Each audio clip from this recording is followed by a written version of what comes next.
we're so foolish that even the tiniest little thing we become proud of. You mentioned we were seeing one of our friends, Bal Gopal, was we were all riding to these different places today in these little Tuk-tuks. these little Tuk-tuks.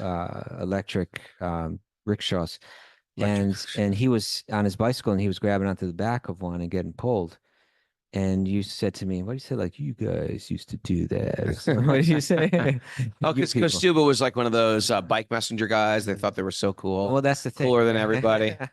Single gear thing, bicycles, It's called messenger bags, fixed gears. But yeah, we thought we were like, for a little while there, we thought like, yeah, we're the coolest guys in this city. Our thing is so cool. We're like daredevils, and we're kind of carefree, and but actually we're at the lowest rank in the totem pole. We're the guys that carry your package for you. Right? And bring it from one place to another on a bicycle. It's like, we're like pizza delivery guys, basically.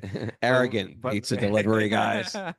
Well, I was just ever see those virtual reality compilations of people like they're in their like living room with like a sword, and they're just like wearing goggles, and they're like, and they think they're actually slaying demons, and they smash like the house aquarium or something, or they dive and they think, I'm gonna just dive, I'm free, and they just like dive and land on the table and destroy the table. So this is what's going on here. Yeah, and we become proud of anything, and we lose our awareness, we lose our connection with truth over any little thing that makes us fulfill that desire, that warped desire deep in us to be the center of the universe.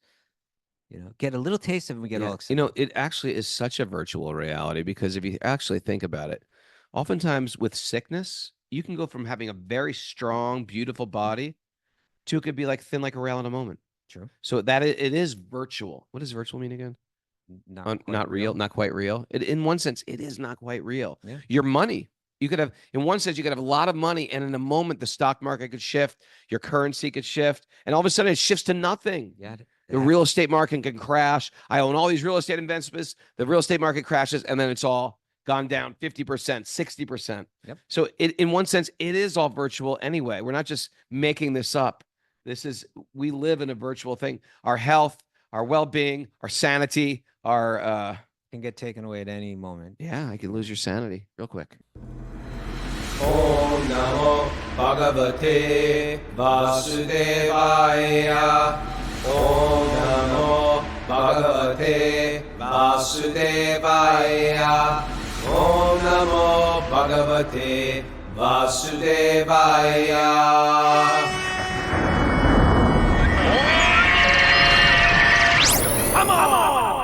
Live from Sridham Mayapur in West Bengal, India, this is Wisdom of the Sages, a daily spiritual podcast with your host, Raghunath, and co-host and senior educator at the Bhakti Center in New York, Kaustubha Das. Welcome to the show. It's episode 1526. Today is January 29, 2025. Welcome to the show. It's Walk on Wednesday. That's the day where we bring somebody on we think is doing cool things with their life, and we pick their brain a little bit. And before we bring on our special guest, Miss Mara's here with some special announcements. No announcements. She's got nothing to say here. But Miss Mara is here. Wait a second. BRG meeting online and also in person at the Bhakti Garden this evening in Philadelphia at 7 p.m. Eastern time. There we go. BRG meeting. We're here live with our whole crew from our Wisdom of the Sages retreat in Mayapur. Yeah. And it's going well, huh? You want to share anything about our day today? We went to some of the most important places in our lineage. We went to the Yoga Pit, the Vortex, where Sri Chaitanya appeared. And then we went to Shiva Sangam, which is like the birthplace of the Sankirtan movement.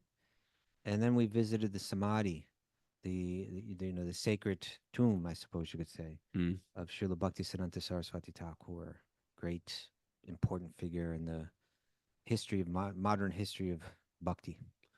We go to these places, we sing some songs, sing some kirtans, and then we talk about the significance places, and that's what we do in pilgrimage. That's what you need to do.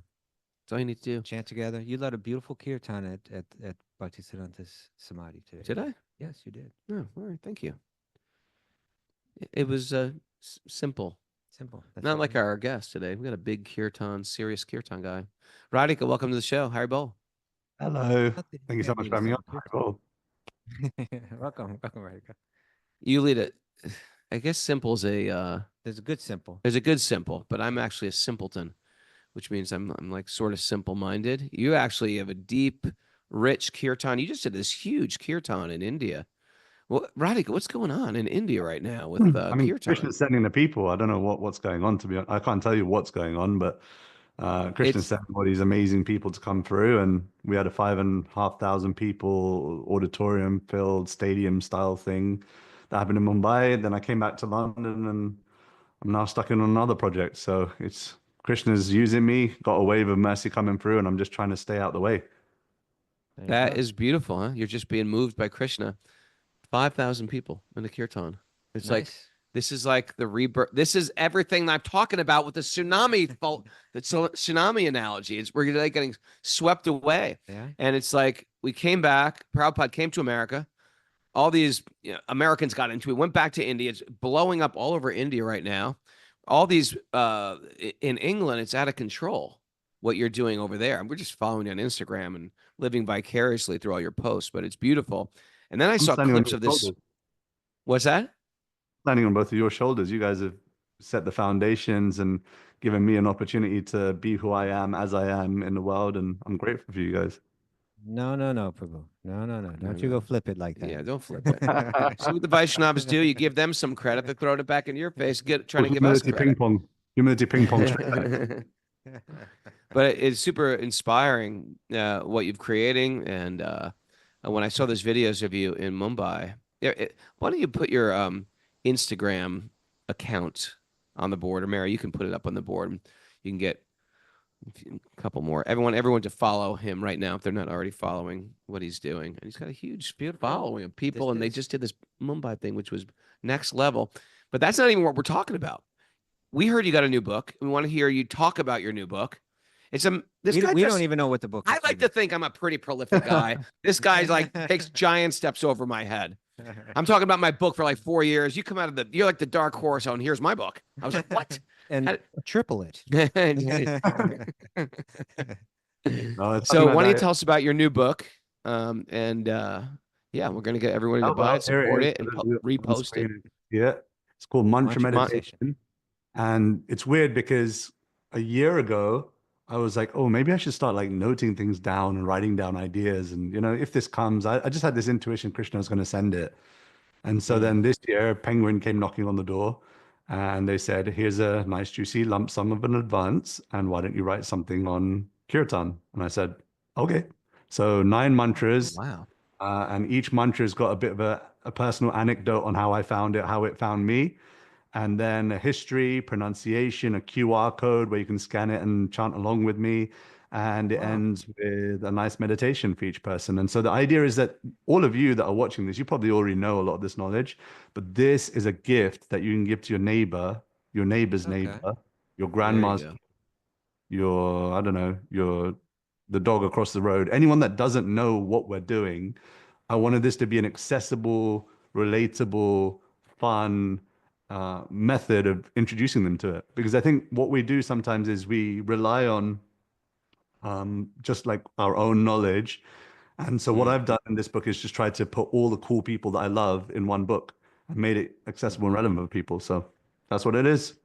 Please get a copy. Look at that. It sounds like it was painless for you to put that together. I know. Sounds painful. I mean, I was struggling pulling what little hair I have left out of my head to write my book, and you just said, Oh, I had a lot of help, and Sachinandana Swami was the guide behind it. He really helped me to shape it. But all the more reason to check it out. I just think there needs to be as many mediums as possible for people to get into kirtan. I think that needs to be as many different ways in which we can introduce people.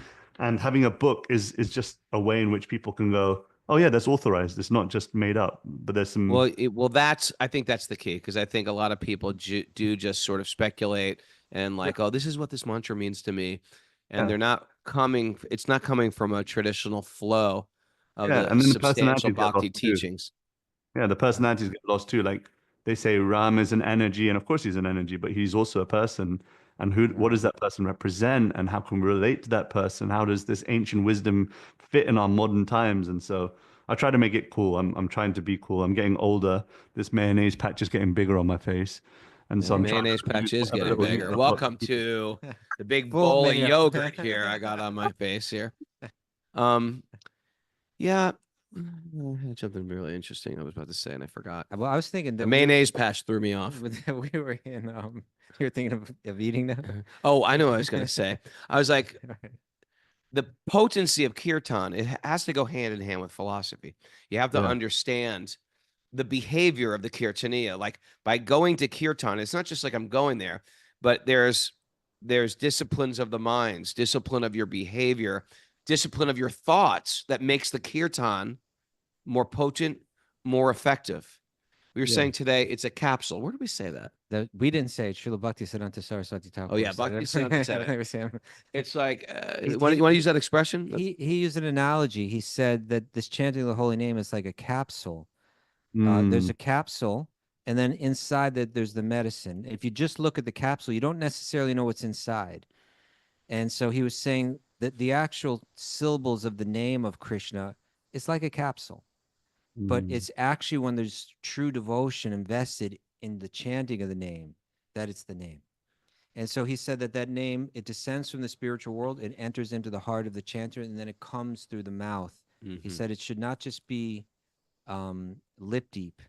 That chanting has to be heart deep, and then you're chanting the holy name. Otherwise, it may look like the holy name, like a capsule may look like medicine, but It he could said have cyanide. It may have cyanide. That's what he said. Yeah. Mm. Yeah, interesting, right? And So- plus, so in the it's- concepts, I don't get to share with people too much. Like I drop a few lines here and there, a few sutras, something that's really inspiring me, or something in which people can connect to the meaning of the mantra. But I felt like this was a really good opportunity for me to just to lay it out on the table and give people the opportunity to understand what's inside the capsule.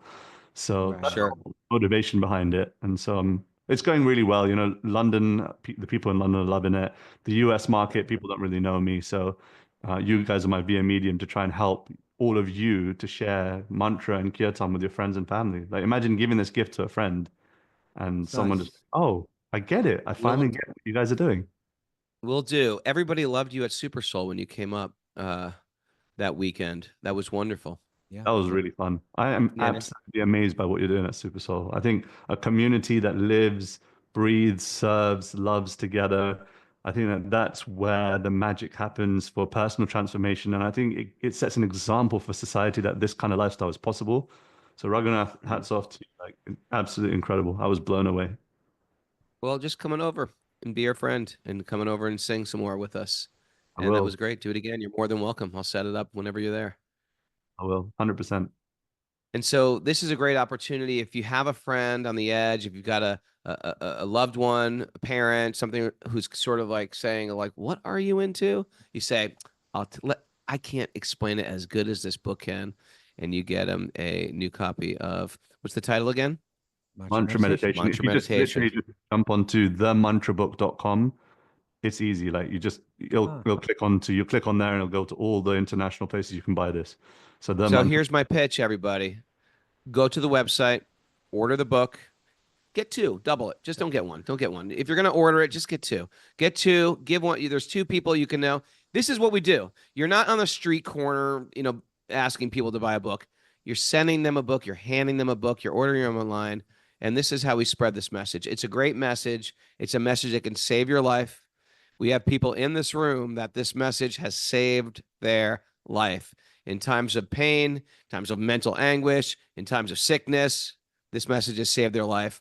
Be a lifesaver. Give this information to someone else. Get 2 or 3 copies of this book and give them away. Follow Radhika on Instagram and come see him at Super Soul Farm when he comes to the States or when he comes to a town near you. How's that for the Radhika pitch of the day? I mean, you did more than I was expecting. I thought I was going to have jokes. He likes to push it when he gets to promoting books. Yeah. We've seen. And I hope to see you in London when Shelter comes through town. And I think we're going to do something. I don't know what I'm going to do, but yeah, send me some dates. Let's make it a big concert. Let's do something nice. You already do the big concerts there. What am I going to do? Oh, we do it together. I'll just go. Why don't I just be your like backup dancer? Oh, You do the concert, and I'll just be like, Give me like that. give me a tambourine, and I'll be your backup singer. that's how it There's works. the ugly, pudgy guy on stage that's sort of balding They got a great mustache. with a good mustache. Thank you, Radhika Prabhu. Love you guys. Good to see you. Keep up the good work. Thank you. Thank you. Haribol. Hairball. That was nice. Very nice. He's Sounds very. like an interesting book. It's a good idea. I had a great time with him, and he had a sweet group at the GEV. He was at the GEV. For those who don't know, he was at the Govardhan Eco Village with us, and then he left and he did this concert. And I was just watching on the video. I was like, "What the hell is going on in the world right now? People are doing concerts of kirtan with 5,000 people. I was so next level. It's gonna happen. You know, it's gonna happen. Yeah. Anyway, super impressed. Okay. All right, you ready to dive into the Srimad Bhagavatam? Yep. Narayanam namaskritya naram chaiva narottamam devim saraswatim vyasam tato jayam mudirayat.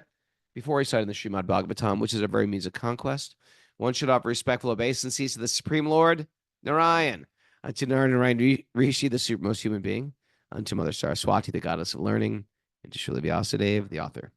Nasta prayeshu badreshu nityam bhagavat sevaya bhagavati utamashloke bhaktir bhavati naishtiki, by regular attendance in classes in the Bhagavatam and by rendering service to the pure devotees.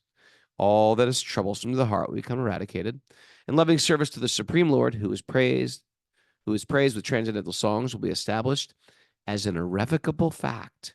Om Agyana Timarandasya Gyananjana Salakaya Chakshurunmadatam Nena Tasmai Shri Gurave Namaha. I was born in the darkness of ignorance. My teachers are opening my eyes. With the torchlight of knowledge, I offer my obeisances at their lotus feet. Reading from the Srimad Bhagavatam, Canto 8, Chapter 22, Text 17. Okay. All right. So I think we only read one verse yesterday. Really? Maybe we can do two today. But we had Bali Maharaj all tied up, and then Prahlad showed up, right? And he was like, "Oh my God, my grandfather, the man I respect so much, Right. the great devotee of Lord Vishnu, and here I am tied up by Lord Vishnu. Oh God, this is embarrassing." Imagine coming from a family of devotees where you have like awesome respect for your grandfather. Yeah, that'd be nice. Did you have I guess you probably had a good grandfather, Mara. He died, yeah. Mine too. I think mine was like a pig farmer. Okay. Nothing special. You said Not a there's great saint. pig, and then you hesitated, and then you Pig said farmer. It Pig went was- like way low to kind of a notch higher. Notch but higher than that's too much higher. he was a pig. Farmer. Farmer.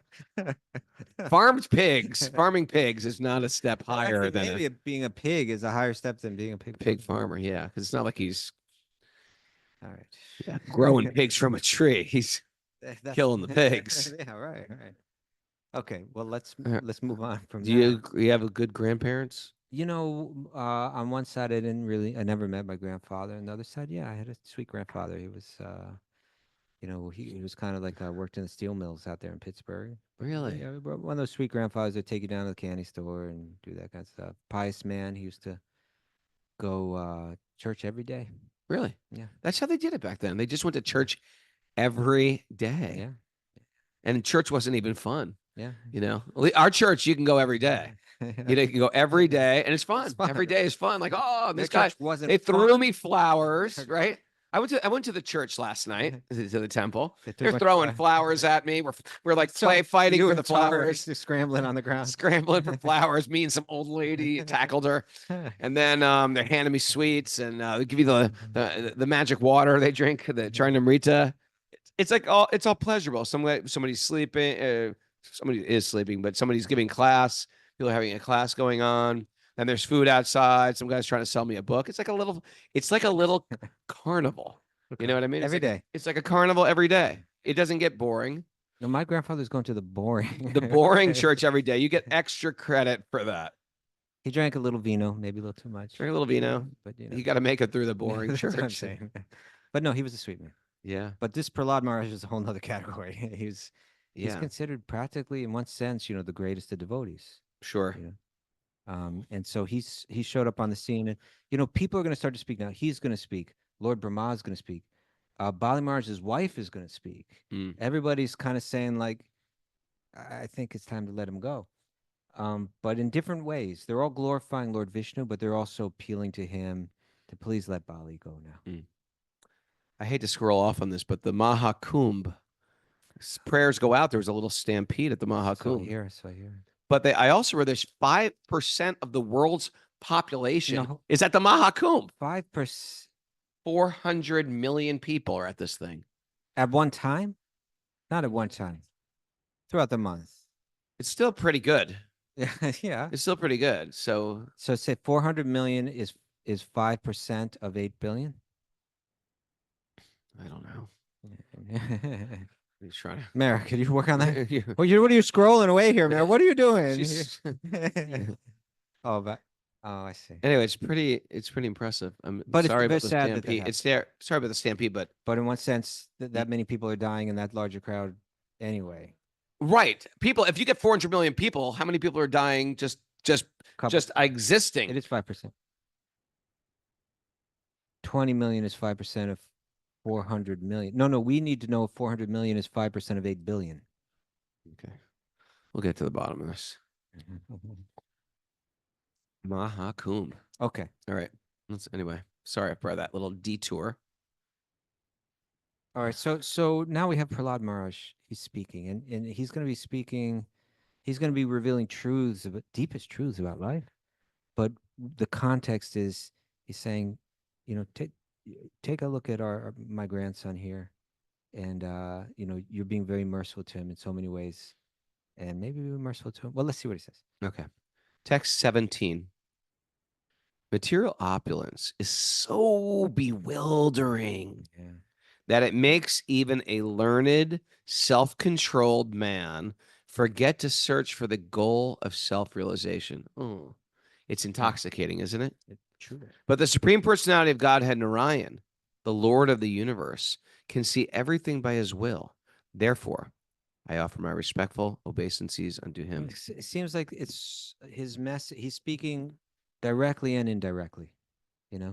He's definitely speaking about his grandson here. He's saying material opulence is so bewildering. So, he was kind of running the universe there for a minute, What is this? There we go. Okay. He said, it's so bewildering that even a learned person, even a self-controlled person, they kind of forget what they're doing. A second ago, and this is something that his wife's going to bring up. A second ago, he was saying, I give charity to you, Lord Vishnu. Like, what is that? You kind of forget. And I think it's an amazing. Are you with? Yeah, I'm so thinking. something's rising. Intelligence is rising. Okay.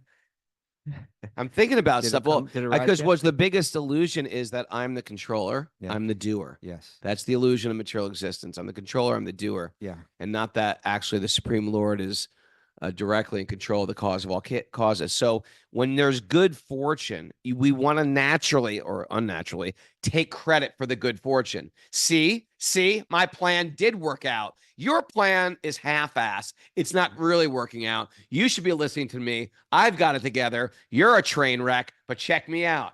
So it naturally sort of bolsters up. So even if I have some sobriety, some intelligence, once there's some opulence and some good fortune for me, I'm not giving the credit to God. I'm taking full credit.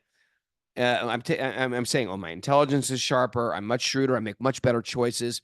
And it just bolsters the ego and the illusion. Right. So that helps. And of course, then suppose I'm successful in business. Then beautiful people are attracted to me because I'm successful in business. And even if I'm an ugly little man, beautiful people will be attracted to me if I'm very successful in business. And because wealth attracts, and then power attracts. So opulence can really endorse and inflate that ego.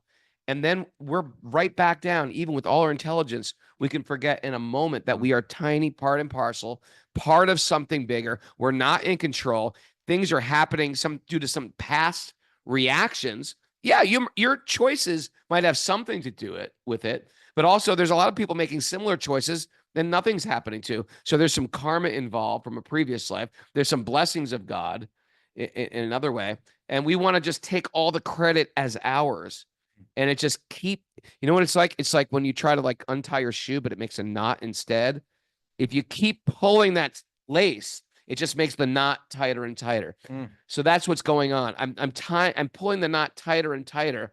And it takes a very, very strong person who has good karma, who has good fortune, who has great beauty, who has great, intellectual acumen or, brilliance to actually pull back and say, none of this is mine.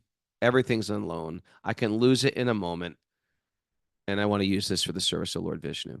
It's actually a sign of our weakness that we don't realize that we're not in control when there's so much evidence for it at every moment.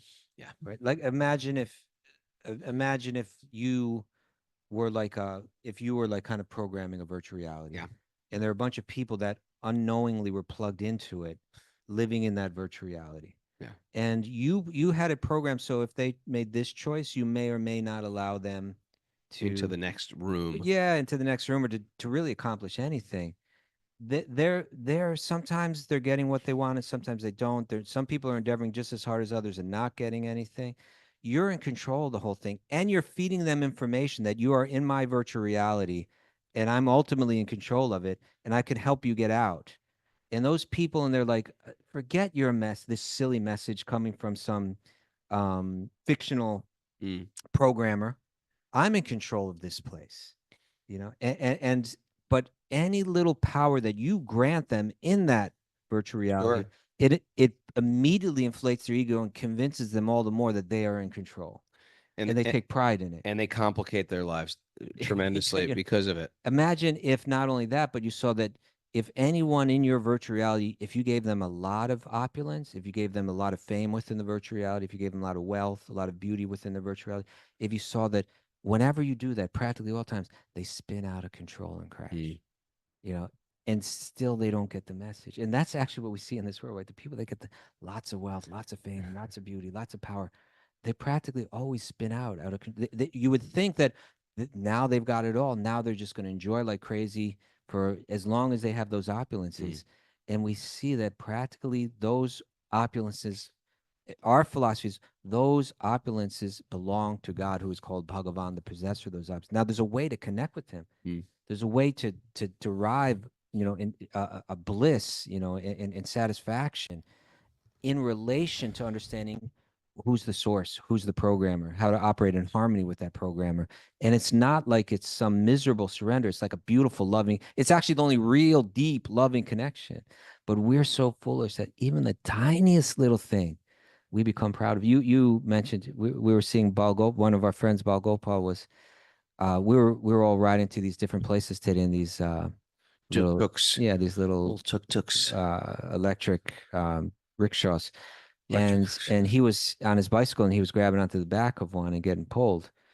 And you said to me, what do you say? Like, you guys used to do that. What did you say? Oh, because Kaustubha was like one of those bike messenger guys. They thought they were so cool. Well, that's the thing. Cooler than everybody. Single gear bicycles. It's called messenger bags. Fixed gears. But yeah, we thought we were like, for a little while there, we thought like, yeah, we're the coolest guys in this city. Our thing is so cool. We're like daredevils, and we're kind of carefree, and but actually we're at the lowest rank in the totem pole. We're the guys that carry your package for you and bring it from one place to another on a bicycle. It's like, we're like pizza delivery guys, basically. Arrogant pizza delivery guys.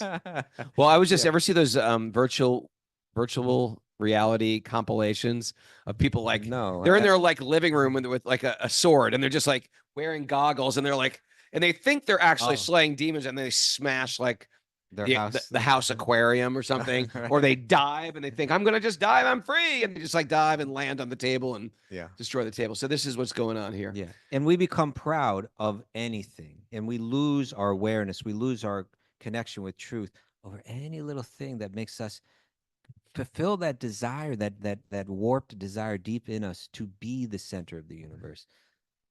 Get a little taste of it and we get all excited. It actually is such a virtual reality, because if you actually think about it, oftentimes with sickness, you can go from having a very strong, beautiful body to it could be like thin like a rail in a moment.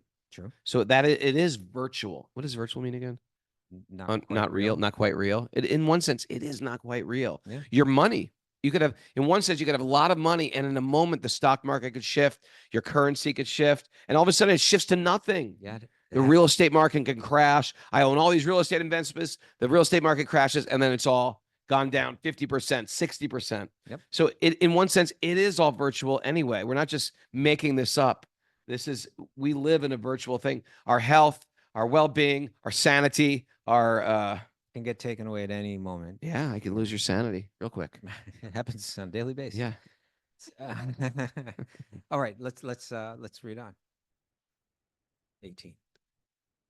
Text 18, Sukadev Goswami continued, O king, Lord Brahma then began to speak to the Supreme Personality of Godhead within the hearing of Prahlad Maharaj, who stood nearby with folded hands.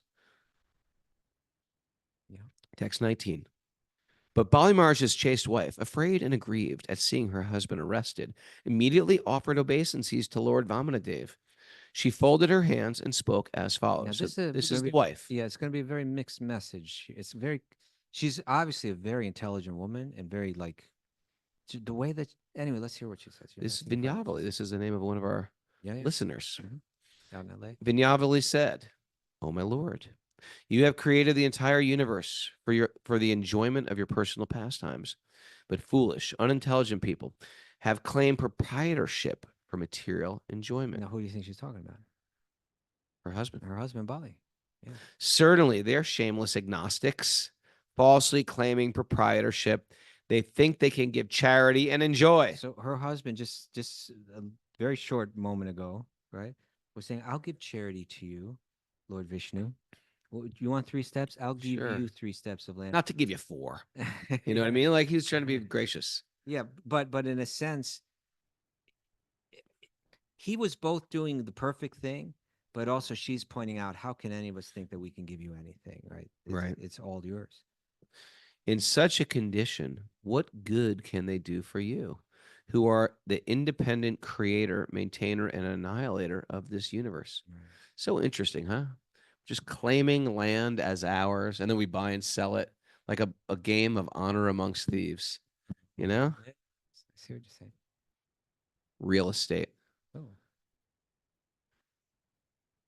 I'll pretend I own this, and then I'll make up a document and I'll pretend to sell it to you, and you give me the money. And we're just, you really see this, like when people buy up beaches, it's like all of a sudden they you own the beach now. Yeah. Give me a break. Right, it's a beach. It's a beach. Yeah, we own it. It's mine. Get off it. How did you get it from? Well, I bought it from this guy. Well, where did he get it from? Well, he bought it from that guy. Well, where did he get it from? Well, they just allotted it to this count. And where'd the count get it from? Well, the queen just gave it to the count. Where'd the queen get it from? She just claimed it. She just took it. She just took it. So it's just like buying and selling things that we never owned in the first place, claiming some ownership to it. We do this with water too. Yeah, sure. Now especially. Yeah, everybody wants water. That's the next resource we're going to be fighting wars over. So she was, in one sense, she was asking Vishnu to be merciful to Bali, to let him go now. But she was kind of doing it by saying, he really didn't know what he was saying when he was speaking to you. It was out of line when he was speaking to you like that. Now, what are you going to do? What are you going to do? What do you mean, what am I going to do? And what are you going to do when they, in New York City's like, there's no more water? What am I going to do? Yeah. What are you going to do? I got a creek. Oh, you think you own that? Spring. You think you own that? No, I'll give you some. Okay. That's what I'm saying. You'll give it to me as if you own it. I'll share we just read God's water with you. I was trying to be gracious and friendly. Falsely claiming proprietorship, they think they can give something and enjoy. I'm taking it from a smart guy. I was trying to be really nice right there. Such a condition. You're going to be fighting your neighbor over a little sip of water. And I'm trying to be friendly. And you turn it around. Foolish, unintelligent men have claimed proprietorship for material enjoyment. All right. Does anybody see what I'm talking about? I was trying to be nice there. Were you? And he flipped it on me. You were trying to be nice, and you said, "What are you going to do? What are you going to do?" And that was being nice. Well, no, you had no plan. And I was helping you with a plan to move forward. Thank you. Please be merciful to me. Give me your water. Yeah, I will. Okay. I will. Thank you. It's not mine. Oh, really? It is ours. Thank you. Text 21. Thank you, Mara, for pushing this. Thank you, Vinjali over here. Text 21. Lord Brahma said, "O well-wisher and master of all living entities, O worshipable deity of all the demigods, Oh, all-pervading personality of Godhead, now this man has been sufficiently punished, for you have taken everything.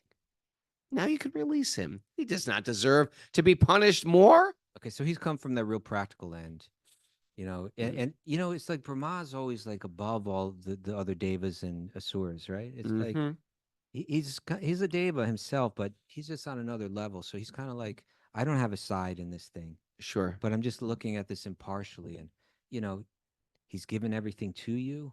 He's been everything's been taken. Then maybe it's time Maybe to it's just to let him go.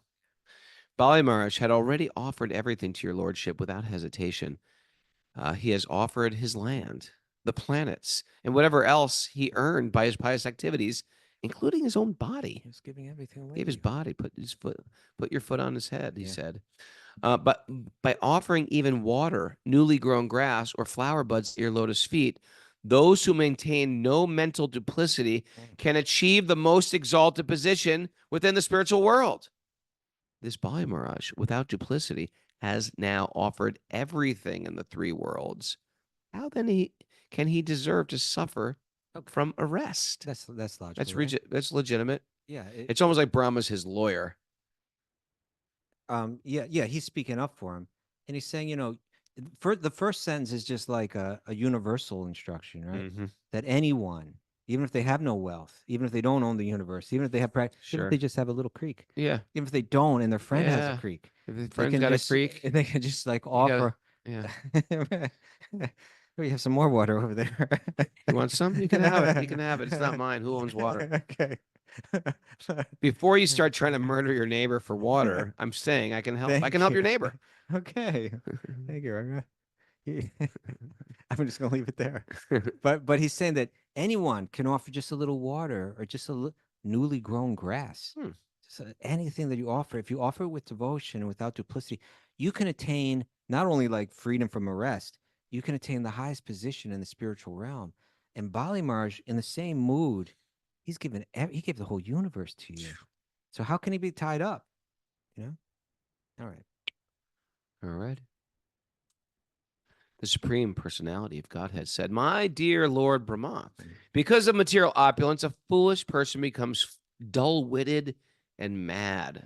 Let's read that again.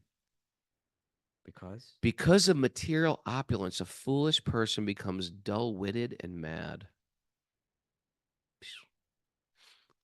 That's what Thus, they have no respect for anyone within the three worlds and defies even my authority. This is Lord Vishnu speaking. Yeah. To such a person, I show them special favor by first taking away all their possessions. Ooh. That's actually a gift. It's special favor. Yeah. Krishna shows by taking things away. We've been saying that when you invite the Lord into your life, he removes the heavy burdens of things that are sort of tying us down to this world. We're meant to like float like angels, but we have like these burdens of ego. Sometimes they're the things that sometimes it's material wealth, material beauty, material, great academia, all those things you can get really proud of. Yeah. I don't have any of them, but well, then you're floating high. Okay. Although you can get proud of even having a little bit. You can get proud of anything. You know what I mean? Prince, what is it? The pauper is proud of his penny. Pauper is proud of his penny. Yeah. Right? Yeah. Yeah. And sometimes we think, well, anyway, let's stop there. Okay. Text 24. Have you read that whole one? No. Thus, he has no respect for anyone within the three worlds and defies even my authority. To such a person, I show special favor by taking away all his possessions. Okay, we got that. While rotating in the cycle of birth and death again and again in different species, because of his own fruitive activities, the dependent living entity, by good fortune, may happen to become a human being. This is it, right? Yeah. The human birth is rarely attained. If you think about all the little bugs out there, all the trees, all the plants, they're all different species. Yeah. But in this human species, we can either move up or move down. They say that every living entity is always evolving up. But once we get to this human species, we have this free will. And in that free will, we can make choices that liberate us or choices that cause us bondage. choices that, help us go north or help us go south. We make many of them in the course of a day. What we eat, our conversations that we have, the books I read, the media I consume. Is it enlightening me or is it degrading me? Am I upgrading or degrading? That's really the only choices we have. Nice to look at it like that, isn't it? It's very important to look at it that way. Yeah. And even as we're saying, like if everyone's living in a virtual reality, but the programmer was giving you this information, at least consider it, at least engage with it, at least think about it, at least if we're living a life and we're not reaching out to some kind of wisdom tradition and trying to see if it applies, trying to apply, observe our life through it and see if it comes together and makes some sense, then really, then we have a unique opportunity as a human and we're not taking advantage of it. We're not using it. All right. And then who knows where you're going to be in your next life? You don't know. Truthfully, I don't like to explain it like that because people are like, next life, schmeck's life. Like, who knows if there's going to be a next life? But even in this life, we have some choices we got to make on a regular basis. Every day, we've got a bunch of choices to make. Are those choices going to make our life better, enhance our joy, enhance our connection, enhance our freedom, or are they going to bind us tighter? They kind of complicate our lives. And when you look at it like that, no one can argue with it, really. You can argue with, like, I don't even believe in a next life. Screw you. But you know what? What about now? What about now? What choices are you going to make now? All right. Mm? Yeah. You heard. Thank you. Go ahead. If a human being is born in an aristocratic family or a higher status of life, they perform wonderful activities. No, if he performs. If he performs wonderful activities, if they are youthful, if they have personal beauty, a good education, and good wealth, and if they are nonetheless not proud of their opulence, it is to be understood that they are specially favored by the Supreme Personality of Godhead. Okay. They're specially favored. They have this good karma, but they're not arrogant about it. So that's really good karma. Especially favored. It's an interesting phrase. I'm not sure how to understand it, but my guess is the way to understand that is that it's especially appreciated by him, right? Someone, I've given them the opulences, and rather than getting all bewildered and trying to take my position, right, they just took that with gratitude and remained, aware of who they are and who I am and who we are all together. It's a very rare thing. It's a very rare thing not to be controlled by it. I know some people that are just like super wealthy, incredible, doing incredible things in this world, but they're detached, they're loving, they're charitable. And then I meet people who are like very wealthy, do a lot of interesting things in this world, but they're just bound up by all that stuff too. So it's really got nothing to do with your economic status. It's how you relate to your stuff. Yeah. Yeah. It's not what we got. It's what we do with what we got. Kaustubha, you like that? I like it. Keep it. It's yours. Oh, with the water, I give that to you. I give you some water, and I give you that little T-shirt slogan. My gifts to you today. Mary, do you like it? You know what? Okay, I water the offer back to you, just like someone offers water back into Thank the you. container. Back to you. Okay. 27. Although aristocratic birth and other such opulences are impediments to advancement in devotional service because they are causes of false prestige and pride, right? Yeah. These opulences never disturb a pure devotee of the Supreme Personality of Godhead, right? We tend to think like, okay, well, this guy's, these kids grew up, the Kennedys or these guys grew up with like everything they want. They must be, good kids and went to private school. No, they've just got more access to drugs, more access to all types of nonsense. Instead of they have more like a refined drug habit or alcohol they're wrecking like very expensive cars when they're teenagers. Chappaquiddick, is that where you're going? Chappaquiddick, we can look at that. But the idea is that the aristocracy doesn't necessarily help them at all.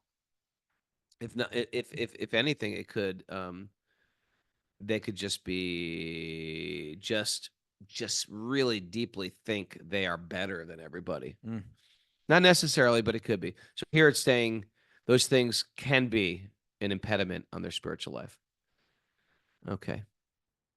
But Bali Maharaj has become the most famous among the demons. He was like from a race of demons and non-believers. For in spite of being bereft of all material opulences, he is fixed in his bhakti. Now he's shifting gears here, right? Up until this moment, everything coming from Bali's own community, the demons, has been like, you blew it. And everything coming from Lord Vishnu is like, you cheated me and now you have to pay. Who's talking now? Vishnu. Vishnu. I believe, right? Yeah, I think you're right. And so now for the first time, he's saying, you know what? All of this, what I've been doing is really just to glorify him. Because look at him. Look, he had everything and he didn't get bewildered by it. And so he has my, well, how do you call it? He has my favor, you know, like that means a lot to me, that a person has such a love for me, has such a connection for me, that nothing of this material world can bewilder him. Nothing of this material world can say, oh, I don't need him. I can be the center, you know. It really makes you think that the way that it's being expressed here and the way that we can see it in our own lives and in the lives of others is that it's a fact that even the smallest little thing makes us proud. Sure. Even the smallest little thing makes us forgetful of who we truly are. Sure. Right? How tiny we are, how vulnerable we are, how dependent we are. It even the smallest material opulence will make us forget that, and yet still we desire material opulence. It's like we're desiring that which totally bewilders us and confuses us and causes our suffering. Oh Lord, protect me from my desires. Yeah, exactly. Right? Yeah. We tend to think desires are good things. No. Yeah. That wish list of yours is going to ruin your life. Right. Right. Yeah. Even if it's not exactly engaging with the thing, but just having it can make one proud. And as we're saying, even the pauper is proud of the penny. Even the smallest little thing will divert us. Mousetrap. Mousetrap. Right? It's attractive. Snap. Okay, right? Cheese. It's a mousetrap. Yeah. Yeah. Good one. Bali Maharaj has become most famous amongst the demons and non-believers, for in spite of being bereft of all material opulence, he is fixed in his bhakti. 29 and 30. Although bereft of his riches, fallen from his original position, defeated and arrested by his enemies, rebuked and deserted by his relatives and friends, although suffering the pain of being bound, and although rebuked and cursed by his spiritual master, yeah, he really had a hard day. He really had a very difficult day. Bali Maharaj, being fixed in his vow, did not give up his truthfulness. It was certainly with pretension that I spoke about Dharma, right? But he did not give up Dharma, for he is true to his word. It's amazing because these are the two situations where people really, their train really goes off the tracks. One is aristocracy, good karma, great fortune, and people just get intoxicated by it. Accolades, fame, it can ruin a person's life. Good karma, we said this before, good karma can wreck your life. But destitution also. When people lose everything, then they start to get bitter. They start to get angry at apparently those who took their things away from them, right? Really God's hands behind all these things. But apparently we get mad at the person that betrayed me, that hurt me, the society. Sometimes we get mad at the government or the economy. Sometimes we start to hate God for what I've got. And Bali Maharaj, he walked that tightrope, right in between of the great aristocracy. He was king of the universe, and now he's like in chains, and every time he was fixed. This was samadhi the entire time. Yeah, and Lord Vishnu kind of showed his hand finally. He kind of said, I was speaking with pretension.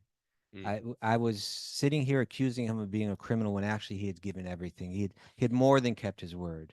You know, everything that he was doing was right, and I was pushing him, and still he didn't break. Still he maintained his devotional attitude. Look at the glory of this person. You know, look at the glory of him, and so it's right here that he becomes known as, like, there's 9. His grandfather Prahlad was the one who gave us that verse, Shravanam, Kirtanam, Vishnu, Smaranam, Padasevanam, Archanam, the 9 different limbs of 9 different types of practices of bhakti. And each one of those has a particular practitioner that embodies it, and is an example of it from Srimad Bhagavatam. And Bali Maharaj is for the last one, Atmanavedana, just giving your entire self, right? He gave everything. It's a good trivia question, by the way. Good, okay. All the 9 prasa bhaktis, who represents them in the Bhagavatam? Yeah. Hmm? Yeah. So that's Study one. up. That's Study up. That's what Atmanavedanam, that's Bali Maharaj. Yeah. Who's Kirtanam? Kirtanam, Sukadeva Goswami. And that's interesting too, right? Because when we think of kirtan, generally think of music, Yeah. but Who's speaking?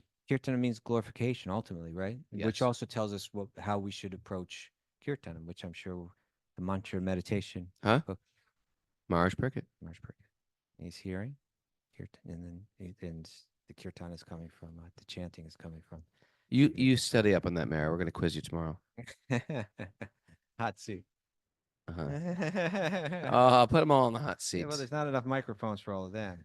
Yeah, we'll just pass it on to you. All right, we can finish the chapter here today. The Lord continued, because of his great tolerance, I have given him a place not obtainable even by the demigods. He'll become king of the heavenly planets during the period of the Manu known as Savarni. Okay. Sovereignty. So I think in the future he'll be more or less the Indra. But until then,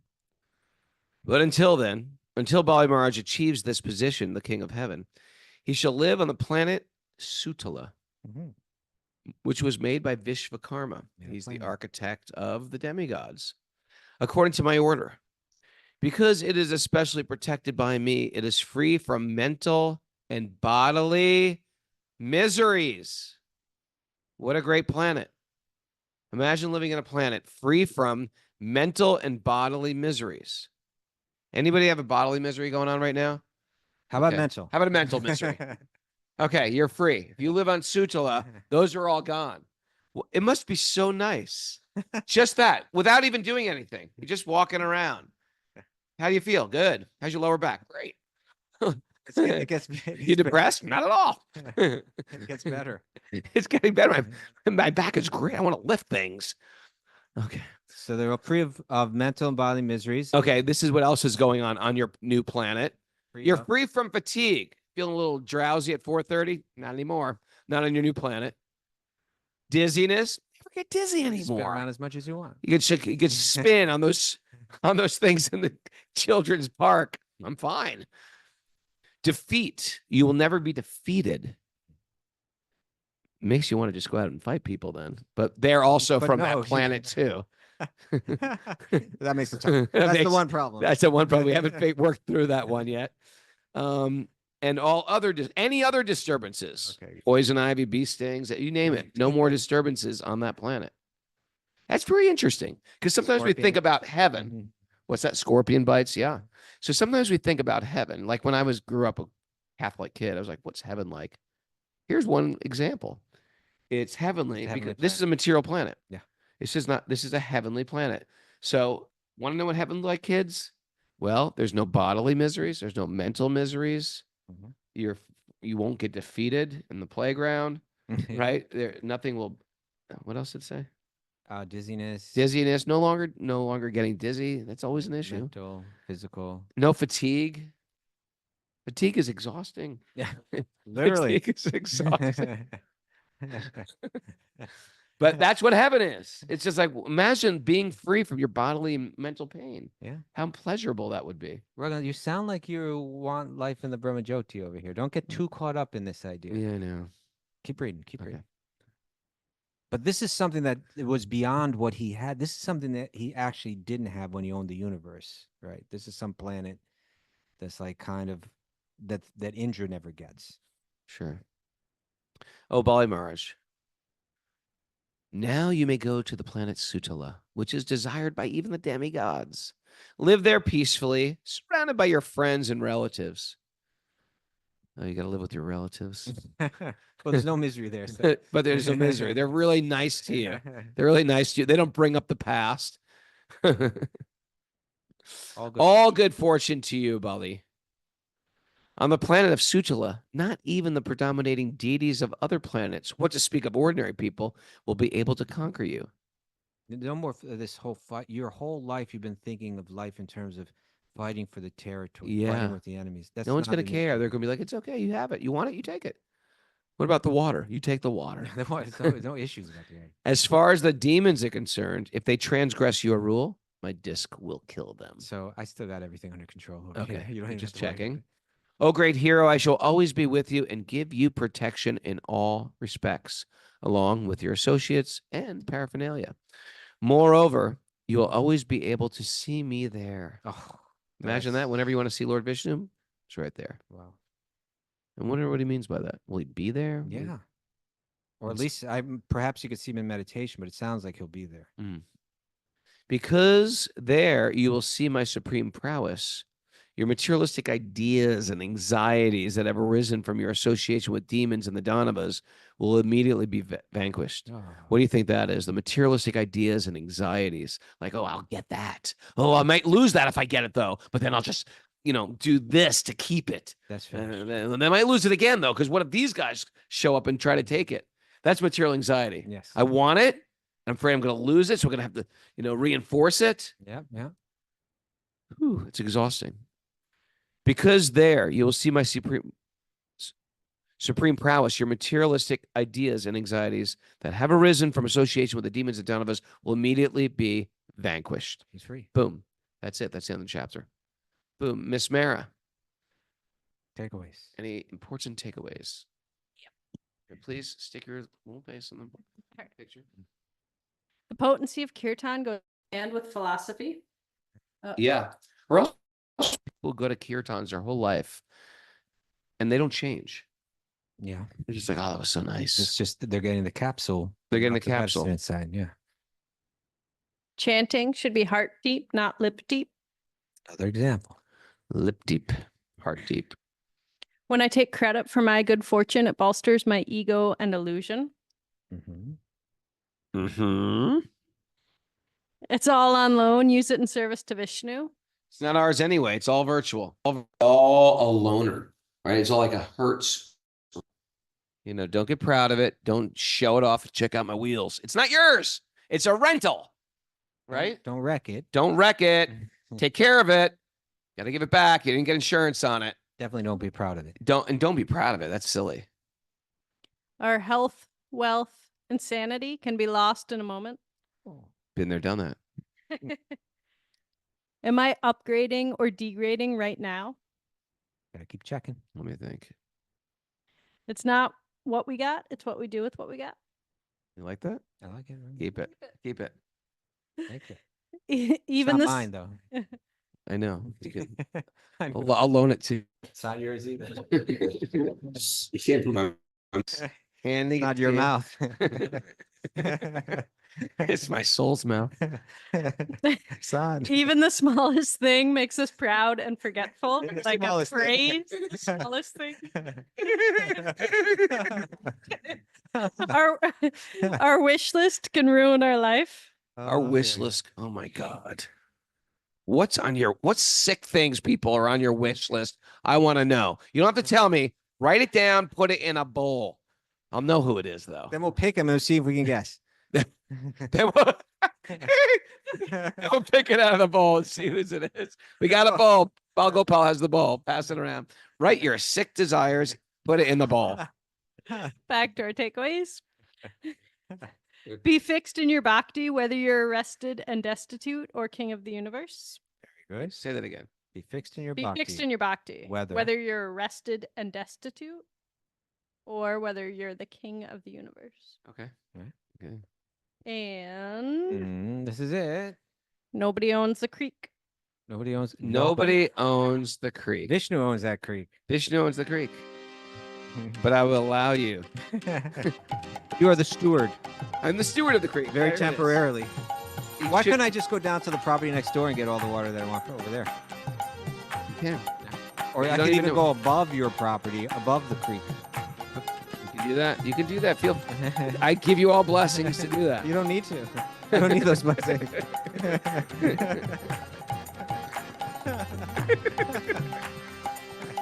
People want to thank Radhika Raman. Make sure you check out his book called Mantra Meditation. And follow Radhika.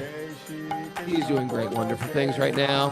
Thanks, everybody, for joining us. Those who joined late in the game that I didn't say good morning to, like Greg DeGesu, Andrea K, Salty Annie. I might have said good morning to them. Sammy Long, Anna Ciro from Cali, Columbia, Harry Ball, Manish G, Bradley Wheeler, Naveen Arjuna is here, Harry Ball, Nandini Maharani, good morning. You say Anna Ciro? Anna Ciro is here.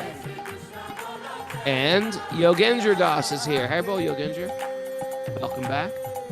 Well, welcome. And that's it. Thanks, everybody. It is a beautiful day for a beautiful day and a magical Haribo.